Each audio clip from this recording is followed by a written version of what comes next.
Al llegar ahora al gozo de examinar la verdad de la palabra de Dios, le pido que abra su Biblia en la carta de Pablo a los Tesalonicenses, la primera carta, el capítulo 5, y me acompañe a los versículos 21 y 22.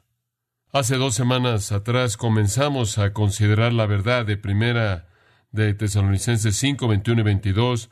Continuaremos esta mañana y después el próximo día del Señor. Permítame recordarle de su verdad con una lectura simple y directa. Examinadlo todo, retened lo bueno, absteneos de toda especie de mal. Este es un llamado al discernimiento. Examinadlo todo. Amados, esto es absolutamente crítico en la vida cristiana. Absolutamente crítico.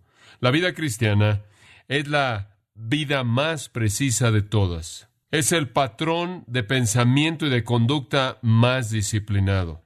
Demanda precisión exacta en comprensión, en hecho. Precisión que se conforma con un estándar absoluto revelado por Dios en las Escrituras. La vida cristiana es una vida que busca conformidad perfecta y total a leyes fijas, mandadas y capacitadas por Dios mismo. No hay vida tan precisa y demandante como la vida del cristiano. Porque no solo llama a la precisión por fuera en términos de conducta, sino también precisión por dentro en términos de pensamiento y creencia. No vivimos una especie de existencia en la que usted vive como usted quiere, como se le antoja, como se siente bien. La palabra de Dios establece demandas fijas para toda área de nuestras vidas. No hay doctrinas cambiables en el cristianismo, no hay valores cambiables, no hay moralidad cambiable, no hay ética cambiable. Me es sorprendente, y estoy seguro que también para usted, el estar viendo en las últimas 2 semanas a todas estas denominaciones grandes reuniéndose, los metodistas, los episcopales y los presbiterianos, votando para adoptar nueva teología, votando para adoptar nueva moralidad, votando para adoptar estándares éticos nuevos, para cambiar la tradición de lo que se ha creído en el pasado. Y como un líder presbiteriano que oí entrevistado en la radio dijo, si no cambiamos nuestra moralidad para acomodarnos a la actualidad, vamos a perder a todos nuestros miembros. En el verdadero cristianismo, claro, no hay moralidad cambiable, no hay valores cambiables, no hay ética cambiable y no hay doctrinas cambiables. Se nos demanda vivir en un patrón disciplinado en nuestra manera de pensar y se nos demanda vivir en un patrón de conducta disciplinado. Y en el cimiento mismo de este tipo de vida disciplinada precisa se encuentra la necesidad del discernimiento. Debemos tener la capacidad de discernir lo que es verdad de lo que es falso. Debemos tener la capacidad de discernir la verdad de la verdad a medias, como también la verdad del error. Y cuando la iglesia pierde su capacidad de discernir de esta manera, pierde su teología precisa, pierde su moralidad precisa, pierde sus valores, ética, doctrinas y por lo tanto abandona cualquier esperanza de vivir de manera precisa, de tener una conducta precisa. Y cuando usted ve el cristianismo en la actualidad y lo ve lleno de inmoralidad y un compromiso bajo con la vida santa, debe entender que ese tipo de conducta imprecisa es el resultado de una manera de pensar imprecisa, la cual es el resultado de una incapacidad de hacer que el discernimiento funcione. El cristianismo evangélico está en un estado severo de confusión. No está seguro de cómo debe actuar porque no está seguro de lo que debe pensar porque no está seguro de lo que cree.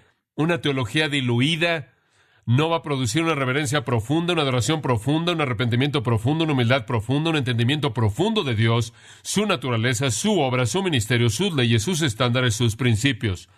Fracasa al no hacer que la gente esté centrada en Dios. La iglesia en la actualidad está atrapada en una manera de pensar relativa acerca de la doctrina, una manera de pensar relativa acerca de la moralidad y por lo tanto no puede llegar a vivir de manera precisa. El discernimiento entonces es crucial. Pablo lo supo cuando él lo expresó en esta pequeña lista. Comenzando en el versículo 16, él nos da lo que es un resumen de los elementos cardinales de la vida cristiana. Estad siempre gozosos, orad sin cesar, dad gracias en todo. Eso tiene que ver con su actitud hacia Dios. No apaguéis el espíritu y no menospreciéis las profecías. Las profecías que Dios ha dado, la revelación, esto es la palabra revelada. Y después examinadlo todo. Esos son los componentes que se encuentran en el corazón de la vida cristiana. Pablo entonces nos está llamando a algo muy básico cuando él dice, examinadlo todo. No es fácil hacer eso. Hay 3 razones por las que no es fácil. Razón número 1, debilidad humana. Nuestras mentes están caídas, nuestra manera de pensar es tendenciosa, somos tendenciosos para ser subjetivos a nuestro propio favor, estamos debilitados por la carne humana no redimida, la cual tiene una propensidad hacia la pecaminosidad. Entonces tenemos que pelear contra la debilidad humana, nuestra mente está depravada. En segundo lugar, tenemos el engaño satánico. Hay un ataque continuo en contra de la iglesia, llevado a cabo por el rey de la oscuridad, el príncipe de este mundo, y él está haciendo todo lo que puede por confundir a la iglesia. En tercer lugar, usted tiene la influencia abrumadora del mundo impío que nos rodea. Entre el mundo, la carne y el diablo, el proceso de discernimiento espiritual puede ser muy debilitado. Y desafortunadamente, la iglesia ha sido presa del caos y la confusión bajo este ataque. En la actualidad es incapaz de discernir la verdad de lo falso, lo bueno de lo malo, y eso está produciendo una doctrina imprecisa y una conducta imprecisa. De hecho, por muy esencial que es para la vida cristiana, ser una persona que discierne y que discrimina no es popular en la actualidad, inclusive en la iglesia. Si usted adopta una postura fuerte en ciertos asuntos, usted es menospreciado. Ahora eso significa que un llamado al discernimiento es apropiado. Al llamarlo usted al discernimiento y ayudarle a expandir y aclarar la verdad de estos 2 versículos, quiero hacer 3 preguntas. Las últimas 2 preguntas las veremos la próxima semana, el próximo domingo. Regresemos a la pregunta número 1, la cual explicamos en nuestro último estudio. ¿Por qué hay una falta tan grande de discernimiento? Ya le mostré las influencias, la debilidad de la carne, el engaño satánico y la influencia del mundo. Pero ¿por qué la iglesia se ha convertido en una víctima de esto? ¿Cuáles son los factores que han llevado a esta falta de discernimiento? Primero voy a repasar y después voy a añadir algunos nuevos.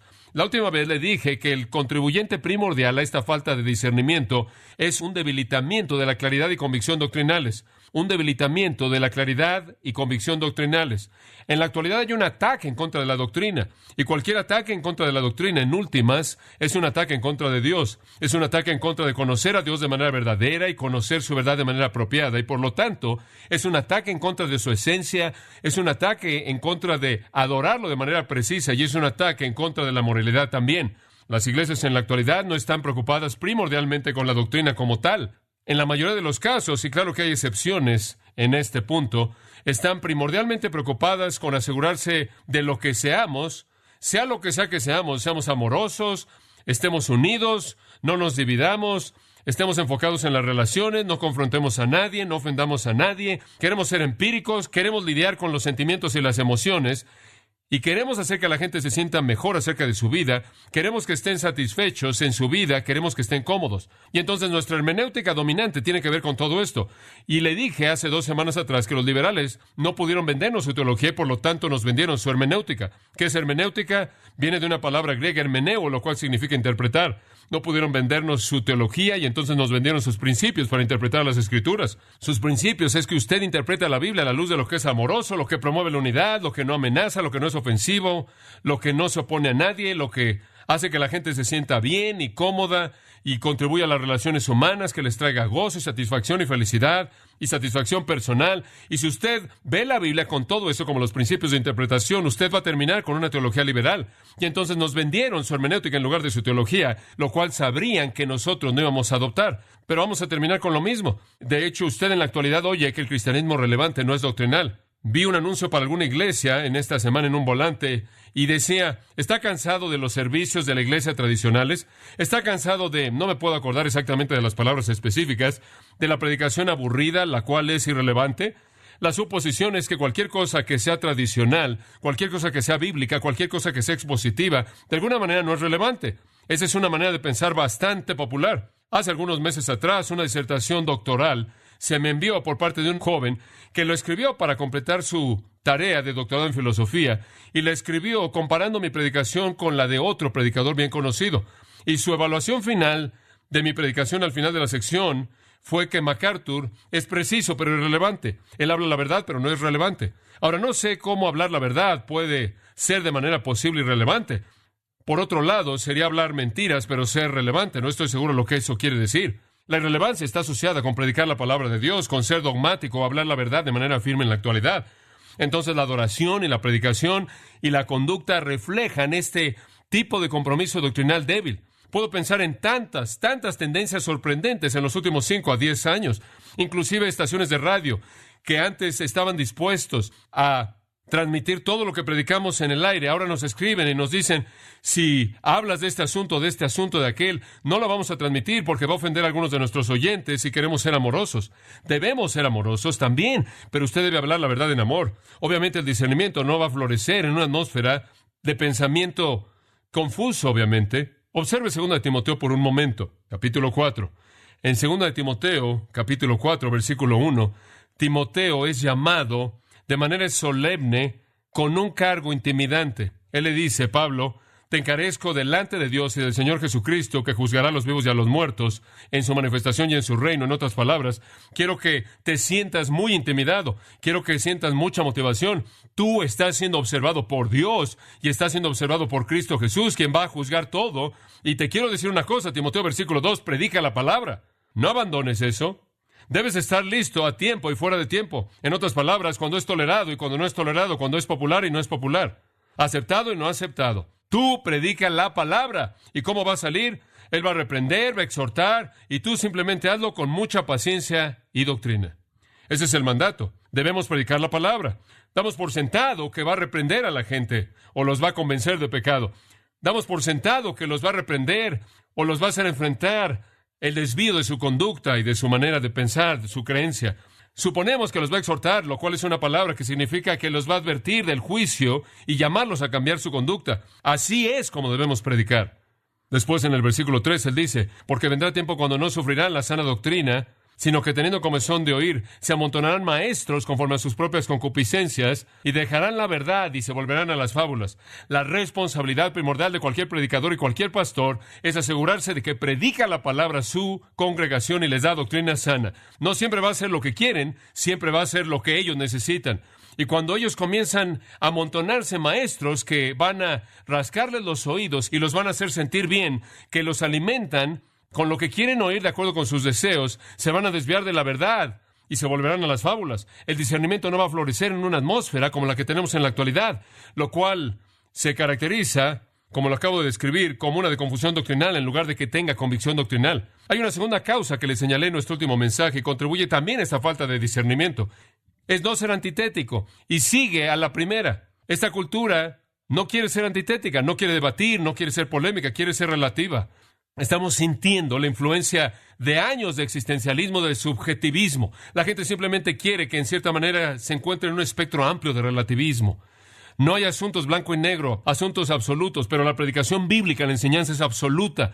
Divide, confronta, separa, juzga, convence, reprende, exhorta. Y eso no es aceptable en la actualidad. Ya no se desea en la actualidad. Estamos en un día de diversión y de juegos. Estamos en una especie de ambiente en la cual le damos la vuelta a todo y te aseguras de que no ofendas a nadie. No es un día para el debate, no es un día para la polémica, no es un día para trazar la línea y decir, aquí está la verdad y todo lo que está del otro lado es un error. Y obviamente en un día de relativismo, cuando no existe el deseo de ser antitético, de colocar una tesis y una antítesis, una contra la otra y ver lo que es la verdad, en un día como ese, un día de relativismo doctrinal, el discernimiento no va a sobrevivir. Observe Tito 1:9. En Tito 9 tenemos una instrucción para un anciano o un pastor, y él tiene que ser retenedor de la palabra fiel, la cual es según la enseñanza, y él debe tener la capacidad de exhortar en sana doctrina y refutar a aquellos que contradicen. Debemos hacer eso. Se manda que seamos antitéticos y que confrontemos el error. Debemos hacer eso, de lo contrario no cumpliremos con nuestro llamado divino. Pero en donde eso no es tolerado, en donde usted no se le permite ser divisivo, en donde usted no se le permite decir, tú estás mal, eso es error, eso debe ser corregido, porque la hermenéutica amorosa que se enfoca en las relaciones domina, el discernimiento no puede sobrevivir. En tercer lugar, la última vez, le dije que otro contribuyente a la falta de discernimiento en la iglesia es una preocupación con la imagen y la influencia como una clave para el evangelismo. La iglesia ha adoptado la idea, la mentira, de que para alcanzar al mundo debemos ser populares con el mundo. Debemos ser amables e inofensivos y aceptar a la gente y acomodarnos. Necesitamos hacer que la gente pecaminosa se sienta cómoda. Necesitamos hacer que la iglesia sea cálida y abrace a todos. Necesitamos hacer que los pecadores se sientan cómodos y estén felices y sean entretenidos. Y si les caemos bien, les va a caer bien Jesús. La imagen y la influencia se cree que son herramientas más poderosas del evangelismo que la predicación de la palabra inspirada y poderosa de Dios. Y obviamente el discernimiento no sobrevive en una atmósfera de confusión doctrinal, no sobrevive en una atmósfera de relativismo moral y no sobrevive en una atmósfera de compromiso, de concesiones con el mundo. Sin embargo, eso es lo que la iglesia busca hacer en la actualidad. Está acomodando todo lo que hace al mundo no regenerado, tratando de ganarse su aprobación. En lugar de ser la luz que se enciende y revela su pecado, quiere estar tan oscuro que pueden estar con nosotros por mucho tiempo y realmente nunca tengan que confrontar eso. Simplemente pueden disfrutar lo amables que somos. Ahora, quiero ser amoroso y quiero mostrar gracia y quiero ver que los pecadores se arrepienten, pero sé que la única manera en la que eso va a llegar a suceder es cuando su pecado es confrontado y enfrenten la realidad de su condenación eterna. En 1 Corintios le señalé esto y simplemente se lo recuerdo. En el capítulo 4, el apóstol Pablo tenía una filosofía de ministerio bastante diferente. Él dijo acerca de su propio ministerio: tenemos hambre y sed, versículo 11, somos tratados mal, no tenemos hogar, estamos vestidos de manera pobre, somos menospreciados, somos calumniados, nos hemos vuelto, versículo 13, somos la escoria del mundo hasta ahora. No es popular con el mundo. La iglesia nunca ha buscado ser popular, nunca ha buscado tener influencia en el sentido de que nos aceptan como somos. Nunca ha pensado que la imagen era el asunto vital, que nuestra erudición académica era lo que los iba a ganar, o la cualidad de entretenimiento de nuestros servicios, o nuestro tipo de tolerancia que no amenaza a nadie y abraza a todos. Pero ese es el espíritu en la actualidad. La teología débil y una falta de disposición de ser absoluto en términos de doctrina y una preocupación con nuestra estrategia para hacer una mercadotecnia del evangelio para que el mundo lo adopte a través de la imagen, la influencia y el prestigio ha matado al discernimiento. Ahora permítame llevarlo a un cuarto. No interpretar apropiadamente las Escrituras. Usted me conoce lo suficientemente bien como para saber que esto está cerca de mi corazón. Y de hecho lo está. Cuando estuve en la universidad tuve un gran deseo de querer aprender cómo interpretar las Escrituras. Y sabía que había un camino para llegar ahí. Entonces, mi primer año en la universidad, me inscribí para tomar 5 créditos de griego en el primer semestre y 5 créditos de griego el segundo semestre. Y tomé 10 créditos. Mi segundo año tomé 3 cada semestre. Mi tercer año tomé 3 cada semestre. Mi cuarto año tomé 2 cada semestre. Me gradué con todo ese trasfondo de griego porque yo creía que si iba a interpretar primordialmente mi trabajo iba a ser en el Nuevo Testamento e iba a interpretar el Nuevo Testamento y necesitaba saber cómo interpretarlo a partir de su lenguaje original. Me fui al seminario y tomé 3 años más de griego y tomé algunos años de hebreo y estudié teología y me esforcé por disciplinarme a mí mismo para entender la doctrina y la historia de la iglesia y la historia de trasfondo y la cultura y la filosofía y todas las cosas que pude aprender para poder enriquecer mi comprensión del contexto y entendimiento de las Escrituras. Y me he esforzado a lo largo de los años para tratar de aplicar las cosas que aprendí para usar bien la palabra de verdad. El poder interpretar las Escrituras es crucial, especialmente para alguien en mi posición, porque Santiago 3:1 dice: no os hagáis maestros muchos de vosotros, porque recibiréis mayor condenación. El que se apura por enseñar más vale que se dé cuenta de que cuando usted adopta el perfil de maestro, usted enfrenta potencialmente una mayor condenación, porque ahora es responsable no solo por lo que usted cree y afirma, sino por lo que usted ha hecho que todo mundo crea y afirme que lo ha escuchado y ha creído en lo que usted ha dicho. Hay una ciencia muy exacta en la interpretación bíblica, una ciencia muy exacta. Algunos de nuestros hombres me estaban contando recientemente que estaban hablando con un predicador famoso en Estados Unidos y uno de ellos le preguntó: ¿de qué vas a predicar este domingo? Probablemente fue a la mitad de la semana y él dijo: no sé todavía, soy un hombre de especial de sábado por la noche. Usted no puede interpretar la palabra de Dios así, no es algo místico, pero lo que usted tiene en la actualidad en las iglesias es que hay muchos predicadores que no buscan la disciplina en la ciencia de la interpretación de las Escrituras. Y como resultado de eso, lo que hacen es que de manera ligera y superficial predican de manera relativa, buscando las relaciones en una especie de psicología cristiana, cuentan muchas historias o anécdotas o lo que sea, y como resultado nunca realmente están interpretando la palabra de Dios. Y después puede añadir a eso la realidad de que hay una especie de nueva elevación de toda persona al nivel de un experto en las Escrituras. Toda persona parece que piensa que puede interpretar la Biblia cuando de hecho, a menos de que se haya sentado bajo buena enseñanza, o a menos de que estén bien instruidos y hayan aprendido cómo interpretar las Escrituras de alguien que sabe, es muy poco probable que, no importa lo espirituales que sean y cuánto amen a Cristo, no van a poder usar bien la palabra de verdad. La gente que tiene una preparación no apropiada en la Biblia, pero que tiene algún tipo de preparación extensiva en otro campo, de alguna manera cree que simplemente se pasan al otro campo e interpretan las Escrituras. Y hay muchas personas que creen que debido a que son cristianos, pueden interpretarlas por sí mismos, con poca o nada de preparación, sin haberse sentado bajo una explicación cuidadosa de las Escrituras para que aprendan a cómo interpretar y escuchar a aquellos que lo hacen. De alguna manera, entonces, hemos llevado a toda persona al mismo nivel y toda persona tiene un derecho igual de escribir libros acerca de la Biblia, interpretar las Escrituras sin importar quiénes son o lo mal preparados que estén para hacerlo.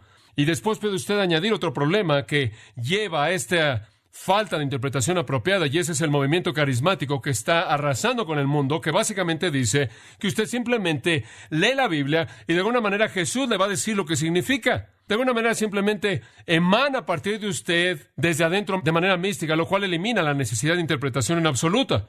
Por cierto, virtualmente toda secta y enseñanza falsa que jamás surgió comenzó a partir de la premisa de que Jesús les dio alguna revelación nueva. Esto es algo muy aterrador, porque ha influenciado a tanta gente. Y usted oye a personas todo el tiempo, y usted oye la radio, o ve los programas cristianos en la televisión, que vienen y hacen este tipo de interpretaciones, y hablan de cómo Jesús les dijo esto, y Dios les dijo aquello, y no hay necesidad de interpretar la Biblia con eso, porque simplemente viene desde adentro de ti. Bill Heyman, por ejemplo, encabeza una red de ministerios proféticos carismáticos. Él aconseja a la gente a ignorar la razón, la lógica y los sentidos cuando intentan discernir la verdad. Ignora la razón, la lógica y los sentidos cuando usted intenta discernir la verdad. Él escribe, le estoy citando, nuestras tradiciones, creencias y opiniones fuertes no son testigos verdaderos de la verdad profética. La reacción del Espíritu se origina en la profundidad de nuestro ser. Muchos cristianos describen la ubicación física de su sensación correspondiente como el área de arriba del abdomen. ¿Oye usted lo que acaba de decir? Si usted quiere conocer la verdad, viene por una reacción en la parte superior de su abdomen. Un testimonio negativo con un mensaje de no, sé cuidadoso, o algo no está bien, normalmente se manifiesta a sí mismo con un sentimiento nervioso o incómodo. Entonces usted lea las Escrituras y después espere a que algo suceda en la parte superior de su abdomen. Y él continúa diciendo, hay una sensación profunda, casi difícil de identificar de que algo está mal. Solo se puede confiar en este sentimiento cuando estamos más sintonizados con nuestro espíritu que con nuestros pensamientos. ¿Qué es eso? Es absurdo, es incoherente. Él prosigue. Si nuestro pensamiento está causando estas sensaciones, entonces solo podría ser una reacción del alma. Entonces, sentimiento irracional, sin sentido, incoherente, mientras que usted se sienta ahí y espera ese sentimiento. Y si sucede, entonces no es verdad. Tiene que terminar con otra interpretación. Por otro lado, cuando el Espíritu de Dios está dando testimonio con nuestro espíritu de que una palabra profética es correcta, usted ha encontrado la verdad. Entonces nuestro espíritu va a reaccionar con el fruto del Espíritu Santo. Tenemos una paz y gozo inexplicables, profundos, un sentimiento cálido, amoroso, o inclusive un sentido de que nuestro espíritu está brincando con emoción. Este sentimiento nos deja ver que el Espíritu Santo está dando testimonio con nuestro espíritu de que todo está bien, aunque quizás no lo entendamos. En otras palabras, ignore su mente, olvide sus creencias, no le haga caso a su teología, rechace su sentido común y nunca tome Tums, porque eso va a echar a perder el proceso del Espíritu Santo. No juegue con su área abdominal superior, porque entonces Él no puede guiarlo a usted. Digo, es difícil encontrar palabras para inclusive encontrar adjetivos que describan una incoherencia como esa. Son tonterías absolutas. Usted no va a encontrar eso en las Escrituras. No leemos la Biblia y se sienta y espera algún tipo de sentimiento en la parte superior del abdomen para determinar lo que es la verdad. Indigestión, problemas de corazón. Eso es ridículo.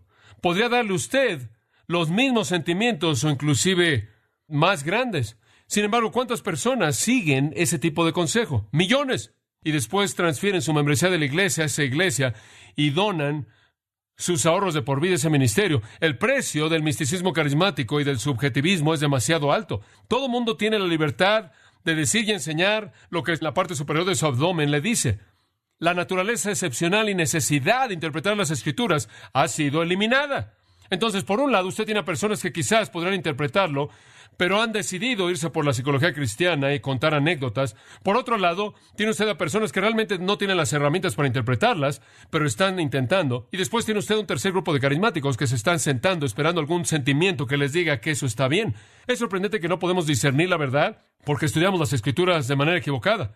La siguiente carta fue escrita a un conocido mío por parte de un joven en el movimiento carismático. Ilustra esta actitud típica hacia las Escrituras. Esta es la carta.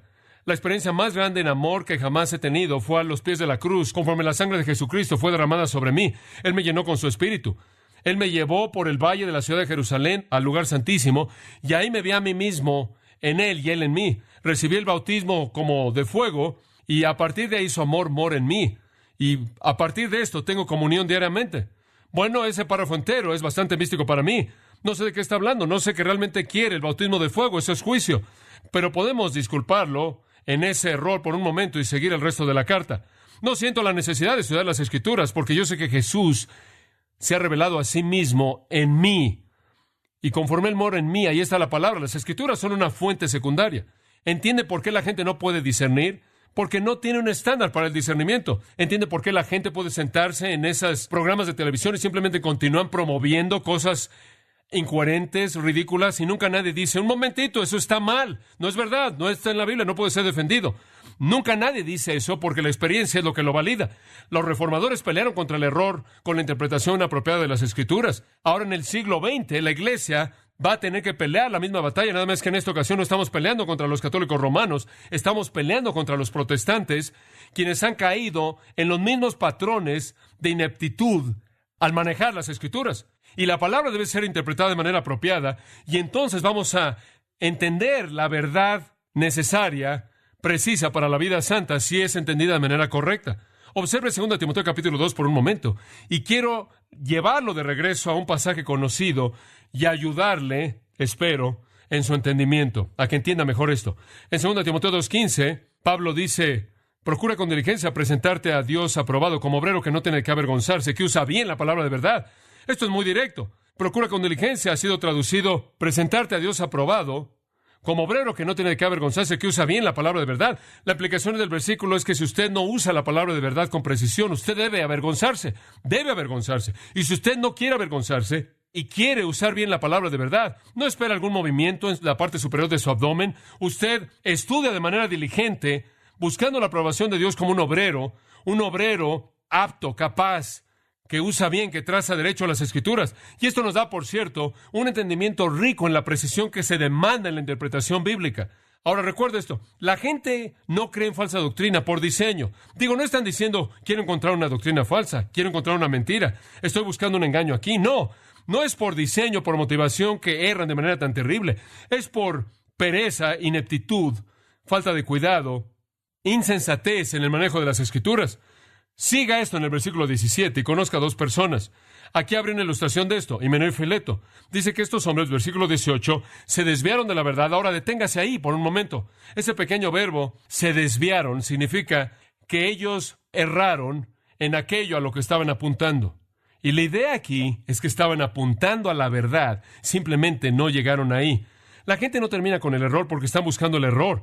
La gente termina con el error porque en el proceso de buscar la verdad no saben cómo encontrarlo, o no hacen el esfuerzo, o no se apropian de los elementos necesarios.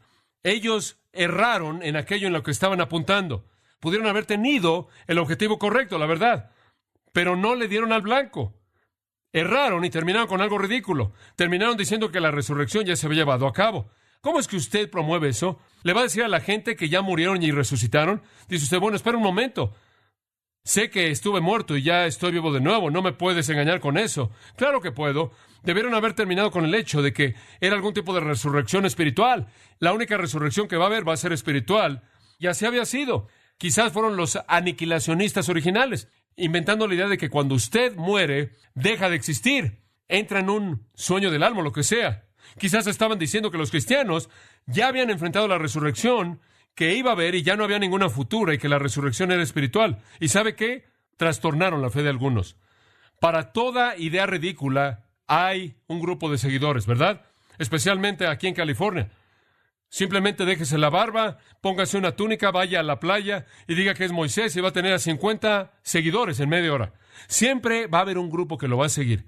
Y no es que estaban buscando el error, es que estaban buscando la verdad de manera inepta, sin cuidado, de manera insensata, de manera perezosa, y terminaron con error. Y ahora usted regresa al versículo 15 y él dice, no seas como Himeneo Fileto, sino que estudia y sé diligente en presentarte aprobado a Dios como obrero que no tiene de qué avergonzarse, porque has manejado de manera precisa la palabra. Necesita usted tener integridad consciente ante Dios, cuyo juicio siempre es preciso. El que maneja la palabra nunca debe avergonzarse, porque no usa todos los recursos y toda la energía para hacer un trabajo de calidad y dominar la interpretación verdadera. Hay bastantes predicadores, queridos amigos, que son populares con los hombres, pero son vergonzosos ante Dios. Populares con los hombres, pero se han avergonzado ante Dios. Y cada vez que yo represento mal la verdad, yo estaría avergonzándome delante de Dios. El trabajo pobre en la palabra es intolerable. Debe ser manejada de manera precisa, debe ser trazada de manera correcta. La gente dice en la actualidad, bueno, hombre, si tú dices esto y aquello, dices que esto está bien y ese hombre está mal y ese hombre está mal y esa interpretación está mal. Primero de Crónicas 16:22, no toques al ungido del Señor, no toques al ungido del Señor, no toques al ungido del Señor. Bueno, si alguien está enseñando el error, no son el ungido del Señor. Tenemos que ser fieles a la palabra de Dios. No es el ataque personal, es la preservación de la verdad. Sea que no estén interpretando las Escrituras de manera precisa, que estén preocupados con la imagen mundana, que no sean antitéticos, sea una falta de claridad y convicción de la doctrina, cualquiera de estas cosas literalmente va a matar el discernimiento. ¿Cómo podemos discernir si la doctrina no es importante? ¿Cómo podemos discernir si no estamos dispuestos a decir esto es lo correcto y eso está mal y deshacernos de la relatividad? ¿Cómo podemos discernir si estamos tratando de hacer concesiones y hacer que el mundo se sienta cómodo? ¿Cómo podemos discernir si ni siquiera sabemos cómo interpretar de manera correcta las Escrituras? Dos más para cerrar, de manera muy breve. No disciplinar en la iglesia. No disciplinar en la iglesia.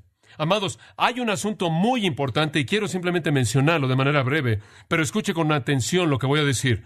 Un punto exacto que mencionar. Disciplina de la iglesia. ¿Qué es? Confrontar el pecado en las vidas individuales. Si tu hermano está en pecado, ve con él, confróntalo, trata de levantarlo, trata de edificarlo, fortalecerlo, trata de que se arrepienta.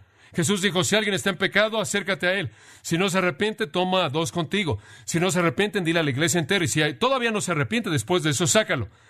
Pablo dijo, no coman con él, no lo traten como un amigo en términos de aceptar todo, sino ámalo como un hermano y ora porque se arrepienta. Pablo le dijo a la iglesia corintia que lo entregara a Satanás y su cuerpo fuera destruido y su carne sería destruida en la disciplina. La iglesia debe aferrarse a un estándar santo, un estándar alto.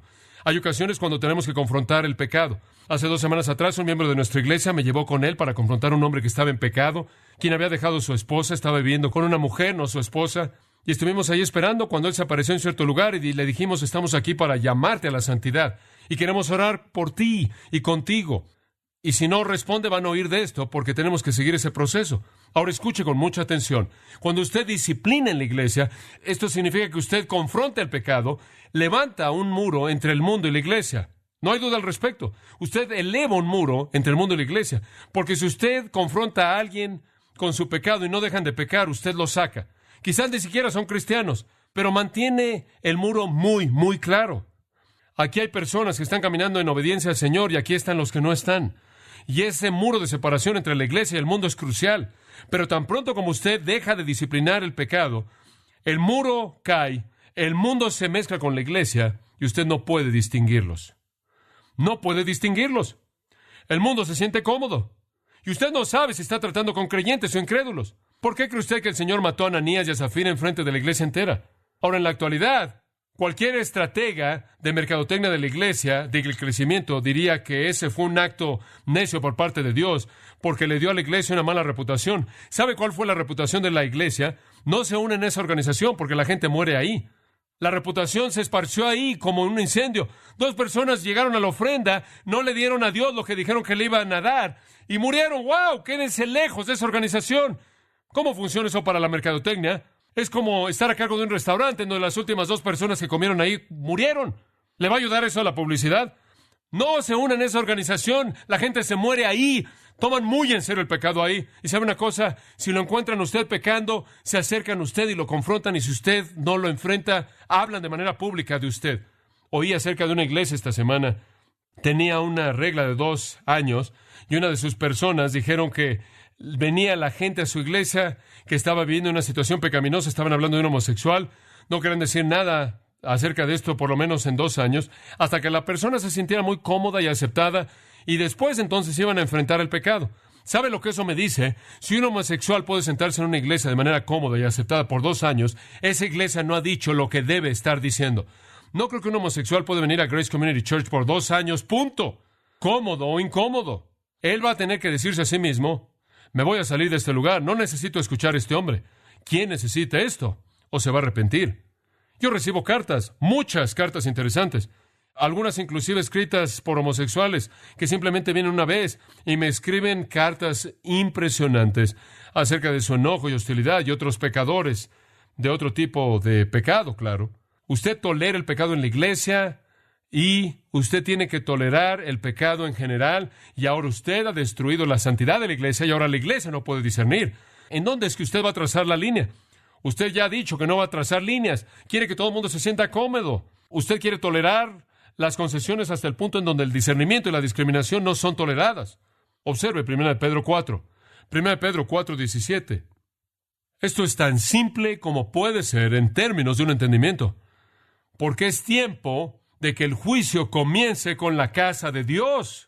Esa es la manera en la que Pedro dice, miren, comiencen a dividir, comiencen a separar, comiencen a confrontar, comiencen a evaluar, comiencen a hacer juicios de la vida de la gente en la iglesia. No pueden acomodar a cristianos que pecan, y ciertamente, si estamos enfrentando el pecado de manera fuerte en nuestra iglesia, porque Dios nos dice que lo hagamos, estamos reflejando el deseo de Dios por la santidad. Y Él dice, si comienza con nosotros primero, ¿cuál será el resultado de aquellos que no obedecen el Evangelio de Dios? Lo que Pedro está diciendo es, mira, si Dios quiere que nosotros estemos juzgando el pecado entre nosotros mismos, imagínate cómo es que Él va a juzgar el pecado entre aquellos que lo rechazan. No podemos rebajar el estándar. No podemos acumular a cristianos que pequen o no cristianos que pecan. Tenemos que purgar y disciplinar y limpiar y purificar. Y si Dios hace eso en su propia iglesia como una prioridad, entonces, ¿qué va a hacer con los incrédulos? Entonces, si predicamos juicio y disciplina y pureza a la iglesia, tenemos que predicar juicio y disciplina y salvación a los perdidos. Tenemos que confrontar su pecado. Comienza ese juicio en la iglesia, Él dice. Y recuerde, si Dios quiere que su iglesia sea pura, y si Él va a juzgar a la iglesia si no lo es, ¿qué cree usted que va a hacer con los incrédulos? Y después, versículo 18, afirmación sorprendente tomada de Proverbios. Y si con dificultad el justo se salva, ¿qué será del impío y del pecador? ¿Qué quiere decir con eso? Si nosotros apenas entramos, ¿qué quieres decir con eso? Bueno, nosotros pecamos y el Señor nos disciplina, y es bastante difícil ser un cristiano sintiendo la disciplina, la mano de disciplina del Señor. Si es difícil para nosotros entrar porque continuamos tropezando en el pecado y Dios nos tiene que juzgar, ¿qué va a hacer con los impíos? Debemos estar enviando un mensaje al mundo. ¿Y sabe usted cuál debe ser el mensaje? El mensaje no debe ser, somos un lugar agradable, les vamos a caer bien. El mensaje debe ser, este es un lugar santo en donde enfrentamos el pecado. Este es el mensaje. No, este es un lugar feliz, este es un lugar santo, este es un lugar santo. No, este es un lugar que le va a gustar a usted. Este es un lugar que a usted no le va a gustar si usted no enfrenta el pecado, si usted no viene al Salvador, si usted no está dispuesto a vivir una vida santa. No, la ausencia de disciplina en la iglesia y la ausencia de un grado elevado de santidad va a matar el discernimiento. Último punto. Un último contribuyente a la ausencia abismal de discernimiento en la iglesia de la actualidad es la inmadurez espiritual. Inmadurez espiritual. Estoy convencido de que muchos en la iglesia tienen un conocimiento superficial de la verdad de Dios, muy superficial, y siguen perspectivas populares y sentimientos y experiencias, y buscan milagros y sanidades y una solución para las pruebas rutinarias de la vida, y buscan la comodidad personal, y quieren éxito personal, y es un tipo de cristianismo muy superficial. Y básicamente lo podríamos llamar cristianismo para bebés. Y creo que esa característica es la que mejor describe a un infante, y será la característica de lo que yo llamo egoísmo. ¿No estará usted de acuerdo? Nunca dicen gracias por nada y gritan si usted no les da lo que quieren cuando lo quieren. Son egoístas. Si algo caracteriza a los inmaduros es vivir centrados en sí mismos. Egoísmo. Simplemente ve a la iglesia en la actualidad. Está totalmente preocupada consigo mismo. Quiere que se resuelvan sus propios problemas y quiere que se eleve su propia comodidad. Y no está perdida, como dice el escritor del himno, en el asombro, el amor y la alabanza y el enfoque en el Señor. La iglesia es egoísta y el egoísmo es una evidencia de inmadurez.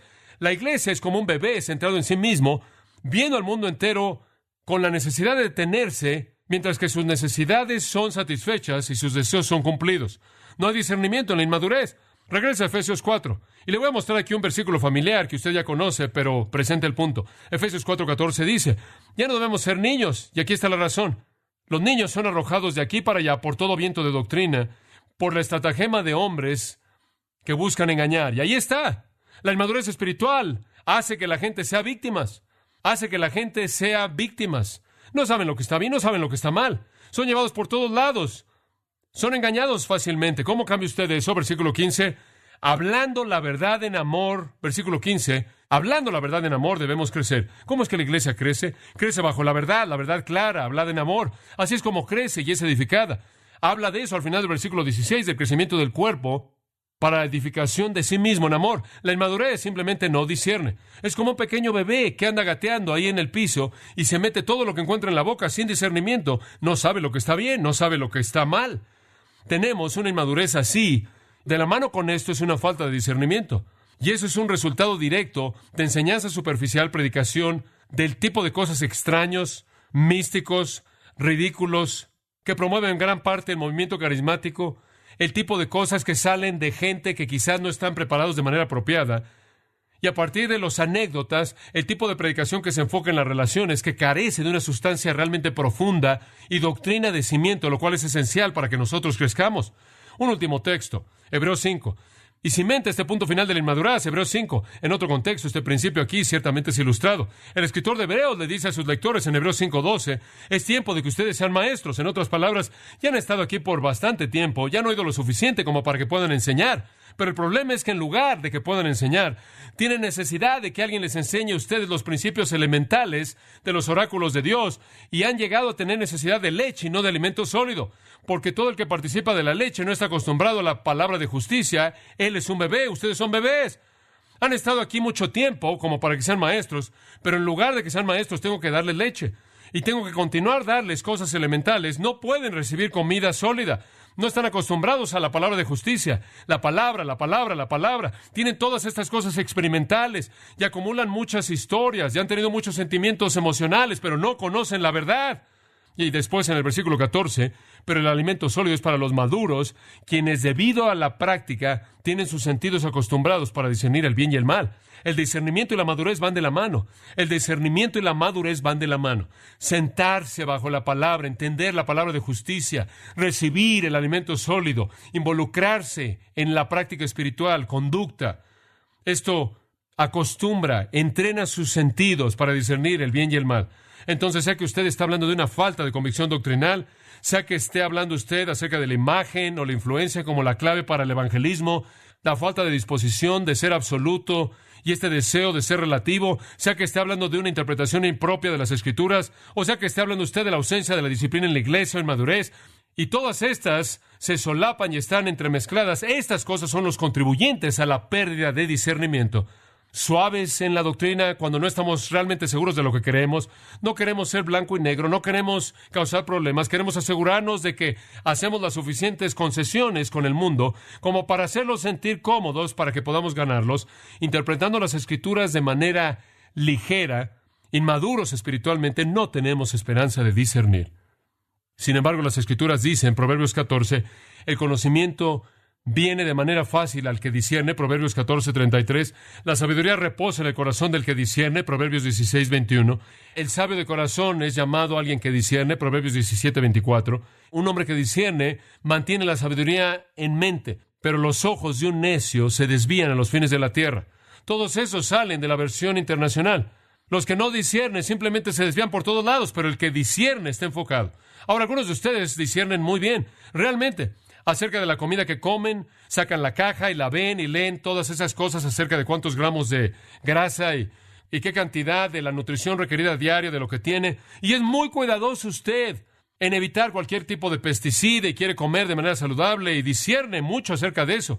Algunos de ustedes son muy cuidadosos en discernir en dónde van a invertir el dinero y leen todas las cosas ahí en el periódico, lo que está pasando en la bolsa de valores y en las inversiones y todo eso. Son muy buenos en discernir eso. Algunos de ustedes son muy cuidadosos cuando van a que les hagan una cirugía y quieren encontrar un doctor que sepa qué hacer, y son muy cuidadosos. Escogen a alguien que ha sido analizado con mucho cuidado y tiene recomendaciones y quizás buscan otra opinión. Y algunos de ustedes son muy analíticos en términos políticos y pueden evaluar los asuntos del día y pueden citar editoriales de todo tipo de revistas nacionales y lo han entendido todo en términos de política exterior y política interior. Algunos de ustedes también son asombrosos como quarterbacks. Pueden evaluar cualquier ofensiva, cualquier defensiva, pueden discernir el problema entero de ganar y perder. Algunos de ustedes conocen el promedio de bateo de toda persona y por qué batean de la manera en la que batean y cómo lo hacen. Algunos de ustedes analizan las cosas al extremo, pero nunca llegan a ejercer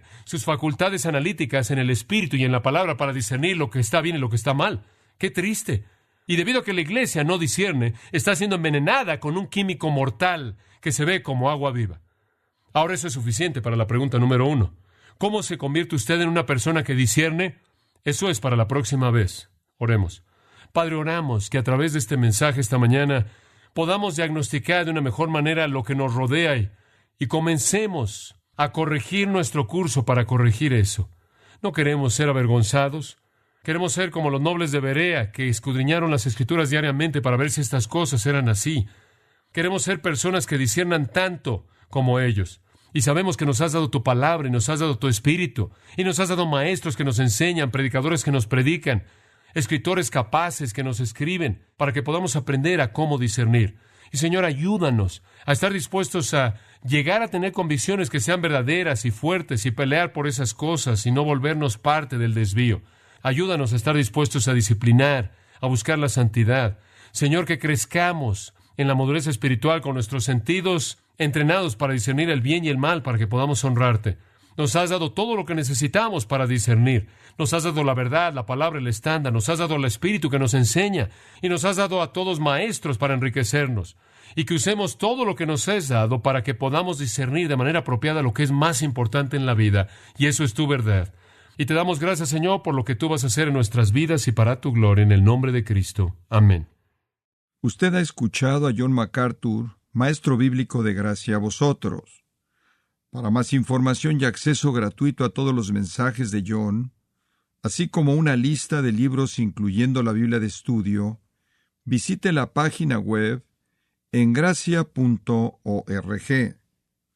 Gracia a Vosotros y el pastor John MacArthur se reservan toda protección y derecho de autor bajo la ley que esté vigente. La información de derecho de autor está disponible en gracia.org, que incluye instrucciones para limitar la duplicación de este archivo digital. Gracia a Vosotros es una organización sin fines de lucro, dedicada a desarrollar recursos desde las enseñanzas del pastor John MacArthur, las cuales ofrecen la verdad de las Escrituras. Por otra parte, su apoyo en oración y sus donaciones al ministerio nos ayudan a lograr este propósito para equipar a miles de personas de habla hispana.